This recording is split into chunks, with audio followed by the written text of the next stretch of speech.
இன்றைக்கி வந்து பிரண்டை துவையல் பண்ண போகிறோம். இது பிரண்டையை ஃபஸ்ட்டு எப்படி க்ளீன் பண்ணுறதுன்னா, இப்படி உடச்சி ஃபஸ்ட்டு கையில் ஆயில் அப்ளை பண்ணிவிட்டு இப்படி உடச்சி இப்படி இந்த நாரெல்லாம் வர நார் எல்லாத்தையும் எடுத்துடணும். அந்த மாதிரி தான் இல்லைன்னா கை வந்து அரிக்கும். இப்போ அதை எடுத்துகிட்டு எப்படி இருக்குன்னு பார்க்கலாம். இப்போது இதை நம்ம க்ளீன் பண்ணி எடுத்தாச்சு. இப்போ தண்ணியில் போட்டு வாஷ் பண்ணிக்கலாம். இப்போது பேனை ஹீட் பண்ணிவிட்டு ஆயில் விட்டு இப்போ நல்லா பிரண்டையை நல்லா க்ளீன் பண்ணி வச்சுருக்கிறதா வறுத்துக்கலாம். ஸோ இதெல்லாம் நல்லா பிரண்டையை ஆட் பண்ணிவிட்டு நல்லா இதை வதக்கிக்கலாம். இது வந்து கலர் சேஞ்ச் ஆகும். அவ்வளோ நேரம் இதை வந்து வதக்கிக்கலாம் ஆயில்லையே. வதங்கினதுக்கப்புறம் எப்படி இருக்குன்னு பார்க்கலாம். இப்போ இதை நல்லா வதங்கிடுச்சு. வேறு பிளேட்டுக்கு மாற்றிக்கலாம். இப்போது இதில் வந்து ஆயில் ஹீட் அந்த இருக்கிற ஆயிலே வச்சு நம்ம இதில் பூண்டு வரமிளகாய் ஆட் பண்ணிக்கலாம். இப்போ இது கூடயே பருப்பு, உளுந்தப்பருப்பு, கடலைப்பருப்பு ஆட் பண்ணிக்கலாம்.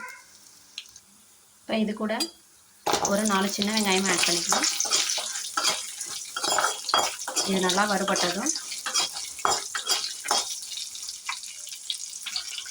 இப்போ இது கூட நம்ம வதக்கி வச்சுருக்கிற பிரண்டையும் சேர்த்து ஆட் பண்ணிக்கலாம்.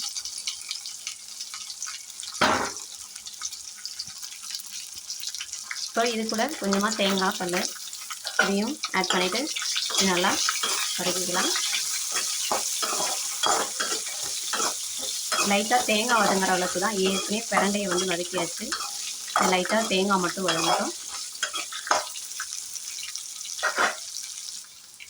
இப்போ இதுக்கு கூடயே தேவையான அளவு உப்பு ஆட் பண்ணிக்கோங்க.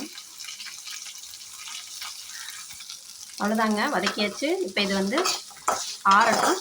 ஆறுனதுக்கப்புறம் அரைச்சிக்கலாம் மிக்ஸி ஜாரில் போட்டு. இப்போது பிரண்டையை வந்து நல்லா நைஸாக அந்த துவையல் ரெடி பண்ணியாச்சு. இப்படியே வச்சு சாப்பிட்றனாலும் ஓகே, தாளிப்பு கொடுத்து சாப்பிட்றனாலும் எப்படி வேணாலும் சாப்பிட்லாம். நான் வந்து தாளிக்க போகிறேன்.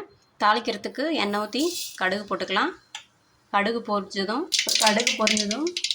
லைட்டாக ஒரே ஒரு பச்சை மிளகாய் வரமிளகாய் ஆட் பண்ணிவிட்டு நம்ம அரைச்சி வச்சுருக்க பிரண்டையை ஆட் பண்ணிக்கலாம். ஸ்டவ்வை ஆஃப் பண்ணிவிடுங்க. ஸ்டவ் ஆஃப் பண்ணிட்டு இப்போ இதை கொட்டிட்டு இதை நல்லா பிரட்டிக்கோங்க. அவ்வளோதாங்க, சுவையான பிரண்டை துவையல் ரெடி ஆயிடுச்சு. நீங்களும் ட்ரை பண்ணிவிட்டு எப்படி இருக்குன்னு கமெண்ட்டில் சொல்லுங்கள். தேங்க்யூ ஃபார் வாட்சிங் my video. Please subscribe my channel.